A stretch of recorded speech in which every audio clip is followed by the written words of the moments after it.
القرآن يوحدنا لطريق الخير يوجهنا الله تعالى أنزله ورسول الله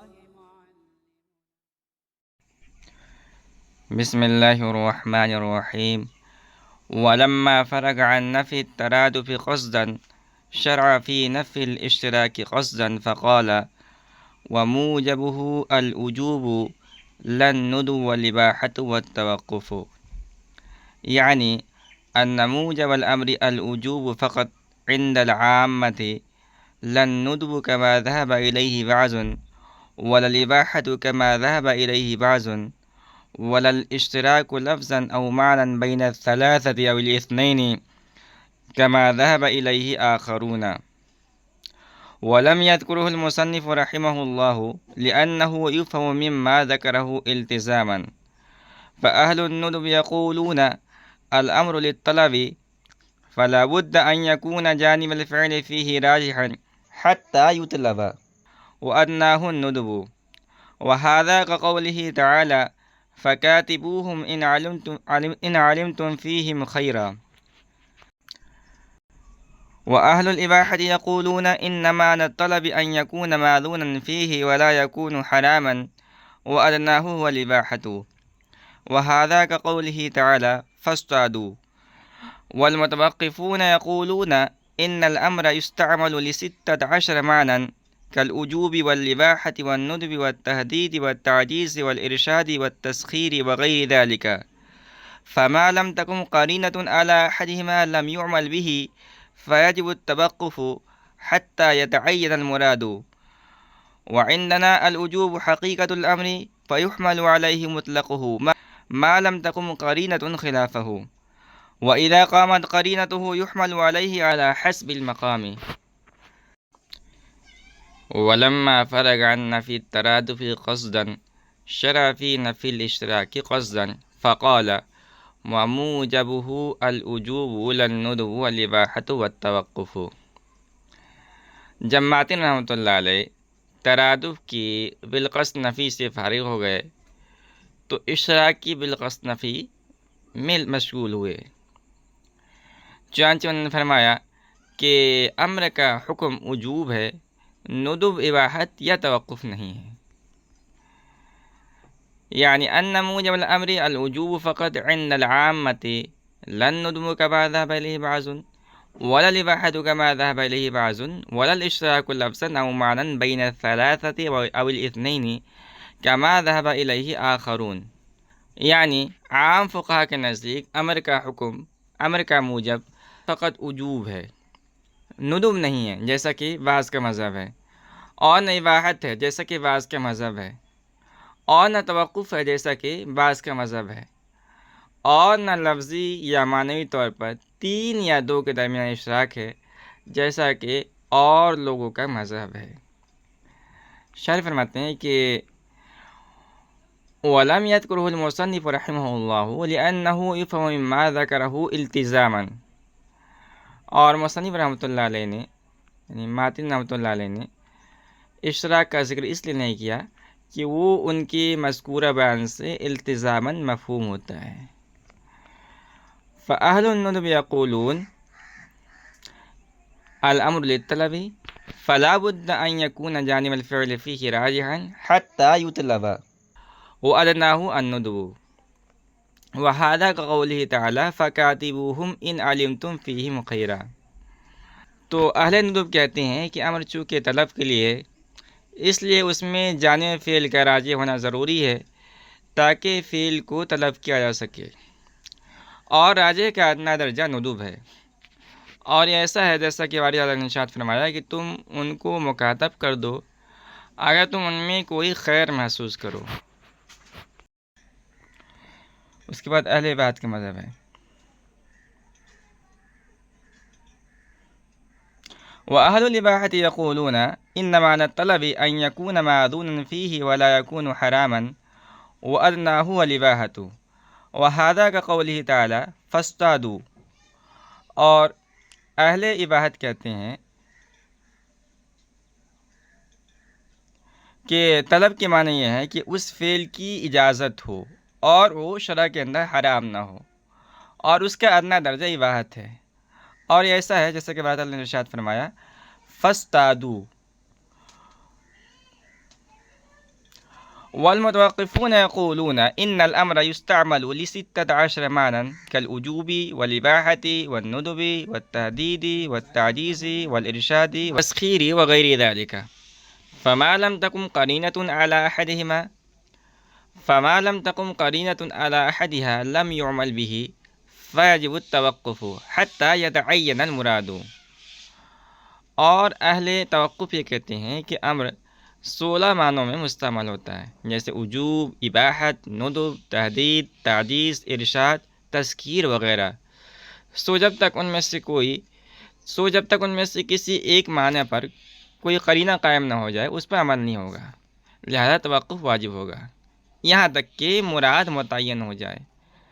وعندنا الوجوب حقیقۃ الامر فيحمل عليه مطلقه ما لم تقم قرینة خلافه وإذا قامت قرینته يحمل عليه على حسب المقام۔ اور ہمارے نزدیک وجوب امر کی حقیقت ہے، لہذا مطلق امر کو اسی پر محمول کیا جائے گا جب تک کہ اس کے خلاف کوئی قرینہ قائم نہ ہو جائے، اور جب اس کے خلاف کا قرینہ قائم ہو جائے تو حسب موقع اس پر محمول کیا جائے گا۔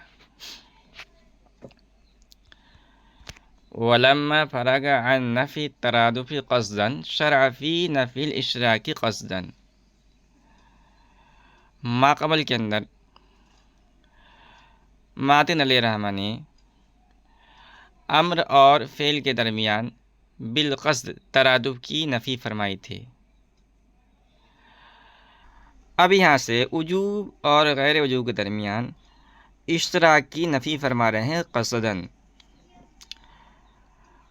اس عبارت کے اندر مصنف رحمۃ اللہ علیہ نے بہت سارے الفاظ استعمال کیے ہیں جو کہ اصطلاحی الفاظ ہیں، تو مناسب معلوم ہوتا ہے کہ پہلے آپ ان اصطلاحی الفاظ کو سمجھ لیں۔ جیسے ایک لفظ ہے وجوب، ایک ہے ندب، اور ایک ہے اباحت۔ شرع کے اندر وجوب کہتے ہیں فعل کے جائز ہونے اور ترک فعل کے حرام ہونے کو، یعنی اگر کسی فعل کا کرنا جائز ہو اور اس کا ترک کرنا حرام ہو تو وہ فعل واجب ہے۔ دوسرا لفظ ہے ندب۔ ندب کہتے ہیں کہ فعل اور ترک فعل دونوں جائز ہوں، مگر فعل یعنی کرنا یہ راجح ہو اور ترک فعل مرجوح ہو۔ اور تیسرا لفظ ہے اباحت۔ اباحت کہتے ہیں فعل اور ترک فعل دونوں جائز ہوں، کسی کو کسی پر ترجیح نہ ہو۔ یہاں یہ بھی جان لیجئے کہ اشتراک کی دو قسمیں ہیں، ایک ہے اشتراک لفظی، دوسرا ہے اشتراک معنوی۔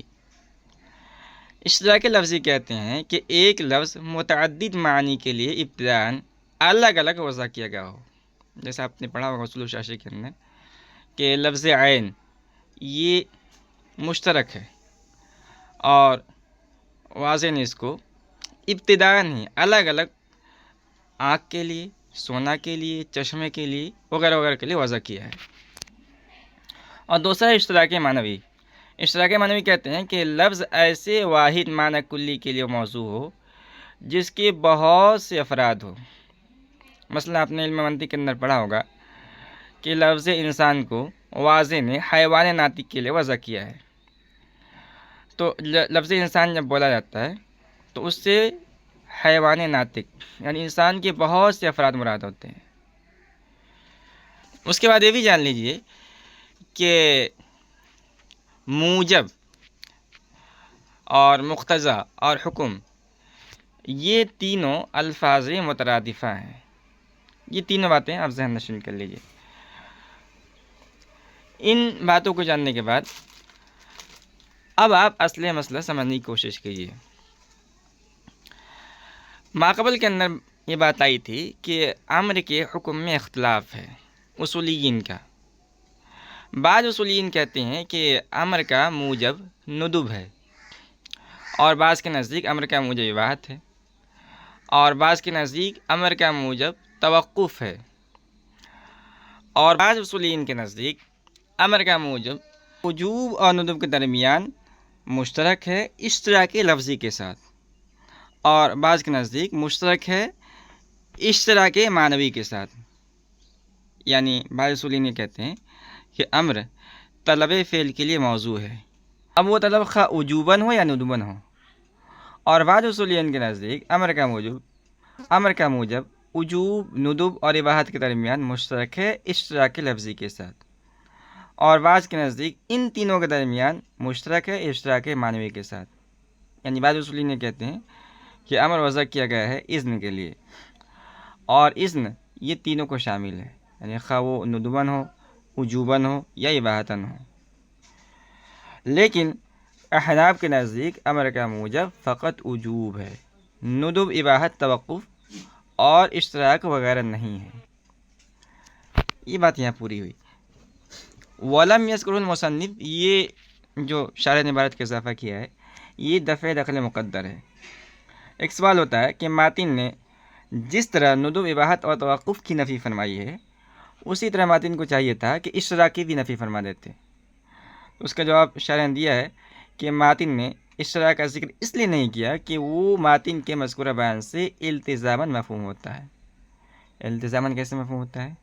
اس طور پر کہ جب ماتن نے ندب اور اباحت کے امر کا موجب ہونے کی نفی فرمائی تو معلوم ہو گیا کہ امر ندب، اباحت وغیرہ میں لفظاً مشترک نہیں ہے، اور جب ماتن نے کہا کہ امر کا موجب فقط وجوب ہے تو یہی معلوم ہو گیا کہ 2 یا 3 کے درمیان معناً مشترک نہیں ہے، کیونکہ 2 یعنی وجوب و ندب کے درمیان اشتراک معنوی کی صورت میں امر کا موجب طلب فعل ہوگا، اور 3 یعنی وجوب، ندب اور اباحت کے درمیان اشتراک معنوی کی صورت میں امر کا موجب اذن ہوگا۔ یہ بات یہاں پر ہوئی۔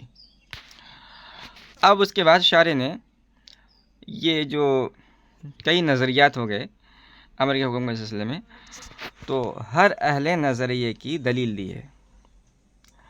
شارح فرماتے ہیں کہ جو حضرات یہ کہتے ہیں کہ امر کا موجب ندب ہے، ان کی دلیل یہ ہے کہ امر طلب کے لیے آتا ہے، اور طلب کے لیے فعل کی جانب کا ترک فعل سے راضی ہونا ضروری ہے تاکہ اس فعل کو طلب کیا جا سکے۔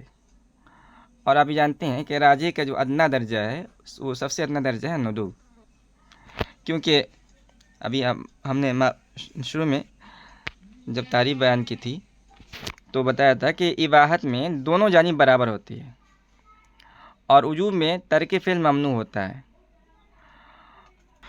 اور ممانعت رجحان پر ایک امر زائد ہے، لہذا راجح کا ادنا درجہ ندب ہوگا اور یہ امر کا موجب ہوگا۔ شارح فرماتے ہیں کہ یہ لوگ اپنی تائید میں باری تعالیٰ کا ارشاد بھی پیش کرتے ہیں، والذین یبتغون الکتاب مما ملکت ایمانکم فکاتبوہم ان علمتم فیہم خیرا۔ اور آیت کا ترجمہ یہ ہے کہ وہ لوگ جو اپنے غلام اور بانجیوں کی کتابت کے خواہاں ہیں، پس اگر تم ان میں کوئی بھلائی محسوس کرو، یعنی صلاح اور ادائے مال کی طاقت، تو ان کو مکاتب کر دو۔ یہ مکاتب ایک خاص اصطلاحی لفظ ہے۔ پہلے زمانے کے اندر جب غلام اور بانیہ ہوتے تھے تو اسلام نے اس نظام کو ختم کرنے کے لیے طرح طرح کے راستے نکالے۔ انہی میں سے ایک راستہ یہ تھا کہ اگر کوئی غلام ہے یا باندی ہے اور وہ اپنے آقا سے معاملہ کر لے کہ میں مثال کے طور پر آپ کو کما کر، محنت مزدوری کر کے، نوکری کر کے 10,000 روپے دوں گا تو آپ مجھے آزاد کر دینا، یہ معاملہ ہو گیا، اس کو مکاتب کہا جاتا تھا، امر مکاتبت۔ تو آیت کے اندر جو فکاتبوہم ہے، محل استشہاد امر ہے، یہ یہاں پر ندب کے لیے ہے، یعنی غلام کو مکاتب بنانا یہ مندوب ہے۔ تو یہ لوگ کہتے ہیں کہ اس آیت سے بھی معلوم ہوا کہ امر کا موجب ندب ہے۔ اور جن حضرات کے نزدیک امر کا موجب اباحت ہے، ان کی دلیل یہ ہے کہ امر کے معنی طلب کے ہیں، اور طلب کے معنی یہ ہے کہ اس فعل کی اجازت ہو اور وہ حرام نہ ہو، اور اس کا ادنا درجہ اباحت ہے، کیونکہ اباحت میں فعل کی اجازت ہوتی ہے اور وہ فعل ممنوع اور حرام نہیں ہوتا ہے۔ تو معلوم ہوا کہ امر کا موجب اباحت ہے۔ یہ حضرات اپنی تائید میں باری تعالیٰ کے ارشاد بھی پیش کرتے ہیں کہ وَإِذَا حَلَلْتُمْ فَاصْطَادُوا، جب احرام سے نکلو تو شکار کرو، اور یہ امر مسلم ہے کہ شکار کرنا مباح ہے، واجب یا مندوب نہیں ہے۔ تو آج سے معلوم ہوا کہ امر کا موجب اباحت ہے۔ اور جو حضرات توقف کے قائل ہیں ان کی دلیل یہ ہے کہ امر تقریباً 16 معنوں میں مستعمل ہوتا ہے، جیسے وجوب، اقیم الصلاۃ کے اندر وجوب کے لیے، اباحت جیسے اذا حللتم فاصطادوا، اسی طرح ندب جیسے فکاتبوہم، تہدید کے معنی آتے ہیں کسی کو غصہ اور غضب کے ساتھ مخاطب کرنا، جیسے غصے میں کہتے ہیں نا استاد طالب علم سے کہا جاتا ہے جاؤ جو کرنا ہے تمہیں کر لو، یہ معلوم آشے تو۔ اسی طرح تعجیز یعنی مخاطب کو کسی کام سے عاجز ظاہر کرنا، جیسے فأتوا بصورۃ من مثلہ، قرآن کریم نے تہدید کی، چیلنج دیا تو قرآن کریم نے کہ اگر تم کہتے ہو کہ یہ قرآن کسی بشر کا کلام ہے تو تم بھی اسی طرح ایک صورت بنا کے دکھاؤ۔ اسی طرح ارشاد، جس میں ارشاد کا مطلب ہوتا ہے کہ دنیاوی مصلحت کے پیش نظر کسی کام کی طرف رہنمائی کرنا، جیسے باری تعالیٰ نے فرمایا کہ کسی کو قرضہ ورضہ دو تو 2 عادل گواہ بنا لو، کہیں ایسا نہ ہو کہ تمہارا جو ہے وہ روپیہ لے کر بھاگ جائے۔ اسی طرح تسخیر جیسے کنو قردۃ خاسئین، امتنان کے لیے بھی امر آتا ہے، احسان جتانا، جیسے کلوا مما رزقکم اللہ۔ اسی طرح اکرام کے لیے بھی آتا ہے، جیسے مشہور آیت ہے نا جو مدرسے کے اندر لکھی رہتی ہے ادخلوها بسلام آمنین، سلامتی کے ساتھ، امن کے ساتھ آپ داخل ہو جائیے، تو یہ اکرام کے لیے ہے۔ اسی طرح اہانت کے لیے بھی آتا ہے، کسی کو ذلیل کرنا، فذوقوا فلن نزیدکم الا عذابا، جب جہنمی جہنم کے اندر داخل ہو جائیں گے تو باری تعالیٰ ارشاد فرمائے گا کہ چکھو مزہ، جتنا تم چلاؤ گے تمہارے عذاب کے اندر اضافہ کیا جائے گا۔ اسی طرح تسویہ کے لیے بھی آتا ہے، 2 چیزوں کے درمیان برابری ظاہر کرنا، جیسے اصبروا او لا تصبروا۔ اسی طرح دعا کے لیے بھی آتا ہے، جیسے اللہم اغفر لی۔ تمنی کے لیے آتا ہے، جیسے قرآن کریم کے اندر ہے یا مالک لیقضی علینا ربک، اے مالک دوزخ کاش تیرا رب ہمارا معاملہ چکا دیتا۔ اسی طرح احتقار کے لیے بھی آتا ہے، مخاطب کو کمتر جاننے کے لیے، جیسے حضرت موسیٰ علیہ السلام کا قول ہے فرعون کے بارے میں، یعنی فرعون کے جادوگروں کی تحقیر کے لیے، القوا ما انتم ملقون، جو تمہیں ڈالنا ہے ڈالو، یہاں تحقیر کے لیے۔ اسی طرح تکوین کے لیے بھی آتا ہے، کسی چیز کو عدم سے وجود میں لانا، جیسے مشہور آیت ہے کن انما امرہ اذا اراد شیئا ان یقول له کن فیکون، تو اس میں کن جو ہے یہ تکوین کے لیے ہے۔ اسی طرح تعدیب کے لیے بھی آتا ہے، جیسے عبداللہ بن عباس رضی اللہ تعالیٰ عنہ سے رسول اللہ صلی اللہ علیہ وسلم نے ارشاد فرمایا تھا کہ کل مما یلیک، اپنے آگے سے کھاؤ، یعنی جب ایک قسم کا کھانا ہو تو اس میں ادب یہ ہے کہ آدمی ادھر ادھر سے ہاتھ نہ مارے بلکہ اپنے سامنے سے کھائے، تو یہاں امر تعدیب کے لیے ہے۔ بہرکیف جب امر کے 16 معنی ہیں تو جب تک ان میں سے کسی ایک معنی پر کوئی دلیل اور قرینہ قائم نہ ہو جائے اس وقت تک امر پر عمل کرنا ممکن نہیں ہوگا، اور جب امر پر عمل ممکن نہیں ہوگا تو وہاں توقف واجب ہوگا تاکہ کوئی ایک معنی متعین ہو جائے۔ شارح فرماتے ہیں کہ ہمارے نزدیک یعنی احناف کے نزدیک وجوب امر کی حقیقت ہے، لہذا مطلق امر کو وجوب پر محمول کیا جائے گا، الا ہے کہ وجوب کے خلاف کوئی قرینہ موجود ہو۔ چنانچہ اگر وجوب کے خلاف کسی معنی پر کوئی قرینہ قائم ہو جائے تو حسب موقع امر اس معنی پر محمول ہوگا۔